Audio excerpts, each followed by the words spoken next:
जय मसीह के दोस्तों। मुसलमान हर बार आपको एक दावा करते मिल जाएंगे अपने कुरान के विषय में। हमारा कुरान जैसा मोहम्मद को दिया गया था उस समय, आज भी वैसा ही है। यहाँ तक कि एक फुल स्टॉप भी नहीं बदला है। मुसलमान मानते हैं कि उनका कुरान सीधा अल्लाह की ओर से आया है, इसलिए सिर्फ कुरान ही भरोसेमंद है। आपके बाइबल को तो इंसानों ने लिखा और आज उसे आप लोगों ने बदल दिया है। तो चलिए आज हम कुछ पॉइंट्स आपको बताएंगे और साबित करेंगे कि क्या कुरान बदल चुका है या नहीं। तो मुसलमानों का और कुरान का दावा यह है कि मोहम्मद कुरान को जैसा रिसाइट करते थे अपने समय में, आज भी मुसलमान 1400 साल के बाद भी वैसे ही रिसाइट करते हैं। और इसकी पुष्टि करता है कुरान सूरा 15 आयत 9 में। और दूसरे टाइप का दावा यह है कि अगर कुरान अल्लाह की तरफ से नहीं है तो कोई भी मुसलमान इसके जैसे एक सूरा बना के दिखा दे। ये लिखा है सूरा 2 आयत 23 में। तो चलिए हम 3 पॉइंट दिखा के ये साबित करेंगे कि आज मुसलमान जो रिसाइट करते हैं वो गलत है, और साथ साथ आज उनके पास जो कुरान है वो मोहम्मद का यानी अल्लाह का दिया हुआ कुरान नहीं है। पहला पॉइंट, कुरान के कुछ हिस्सों को एक बकरी ने मिटा दिया। यानी मुसलमान जिस अनकरप्टेड कुरान की बातें करते हैं वो मोहम्मद के फॉलोअर्स के लिखने से पहले ही एक बकरी ने गायब कर दिया। सुनन इब्न माजा वॉल्यूम 3 बुक 9 हदीस 1944 में आयशा खुद कहते हैं कि 2 आयतें मैंने अपने तकिए के नीचे रखे थे और एक पालतू भेड़ ने आके उस पन्ने को खा गई।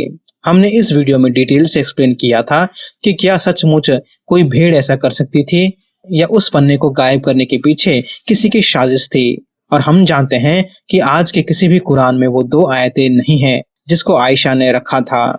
एक और हदीस में भी वही लिखा है, सही मुस्लिम 3421।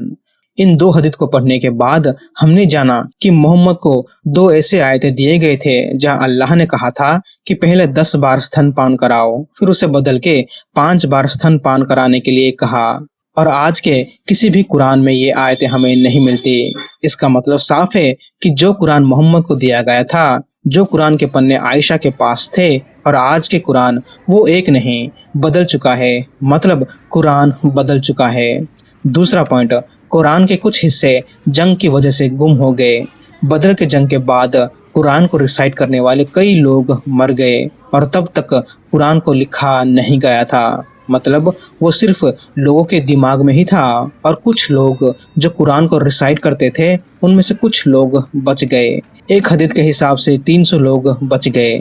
अबू मूसा अल अशारी ये कुरान के एक जाने माने और भरोसेमंद रिसाइटर थे और मोहम्मद के साथियों में से एक भी थे। वो इस हदीस में ये कहते हैं, सही मुस्लिम बुक 12 हदीस 156। यहाँ अबू मूसा के अथॉरिटी से कहा गया है कि हम जो कुरान के आयतों को रिसाइट कर रहे थे वो सूरा बारात की तरह लग रहा था, क्योंकि उस आयत की लंबाई और गहराई सूरा बारात की तरह हमें लग रहा था। हालांकि हम कुछ भूल चुके हैं और उनमें से जो कुछ हमें याद है अब हम उसी को रिसाइट करते हैं। और ये हदीस भी साफ करता है कि जंग से पहले जो कुरान था लोगों के दिमाग में, जिसे वो रिसाइट यानी दोहराते थे, जंग के बाद कुछ कुछ भुला दिया गया। मतलब जंग के बाद जो कुरान लिखा गया मुसलमानों के द्वारा उनमें बहुत सारे आयतें नहीं होंगे। मतलब साफ है कि कुरान बदल चुका है। तीसरा पॉइंट, सब कुछ जोड़ तोड़ करने के बाद आखिर में मुसलमानों ने कुरान को लिख ही लिया, लेकिन फिर उसे भी जला दिया गया। साहिह बुखारी वॉल्यूम 6 बुक 61 हदीस 509 और 510 में हुदैफा बिन अल यमन उस्मान के पास आए। उस्मान तीसरे इस्लामिक कैलिफ थे, मतलब सभी मुसलमानों के बॉस थे।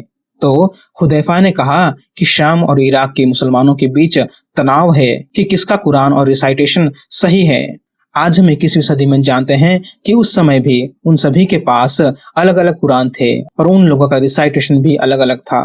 तब उस्मान ने हफ्सा से एक कुरान का मैन्युस्क्रिप्ट यानी हस्तलिपि मांगा और 4 लोग, ज़ैद बिन थबीत, अब्दुल्ला बिन अज़ुबैर, सईद बिन अल्लास और अब्दुर रहमान बिन हरीत बिन हिशाम से कहा कि इस मैन्युस्क्रिप्ट यानी हफ्सा के मैन्युस्क्रिप्ट से दूसरे मैन्युस्क्रिप्ट जो हमारे पास है इनको कंपेयर करके एक परफेक्ट कुरान लिखो। और कहा कि अगर तुम लोगों को कुछ दिक्कत होती है, जैसे कि एक की कॉपी दूसरे से ना मिले या एक का रिसाइटेशन दूसरे से ना मिले, तो ज़ैद बिन तबीत ने जो लिखा है उसको अपने यहाँ कॉपी कर दो, क्योंकि वो कुरैश के खानदान से है।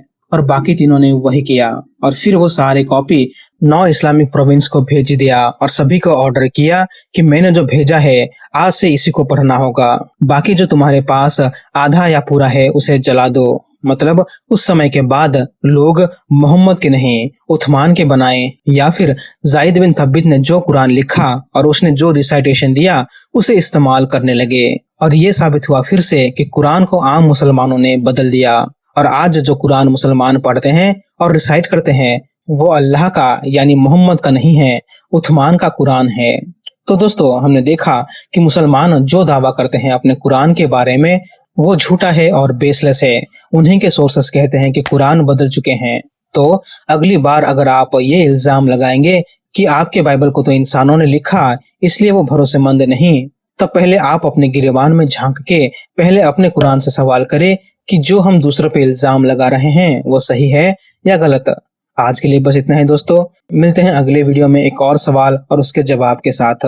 प्रार्थना करते रहिए हमारे लिए और सभी के लिए। चैनल को सब्सक्राइब करें और हाँ, हमारे वीडियोस को शेयर करें उन सभी लोगों तक जो आपसे सवाल पूछते हैं और उन्हें जवाब देके उनकी मदद करें। प्रभु यीशु मसीह आप सभी को आशीष करे। आमीन।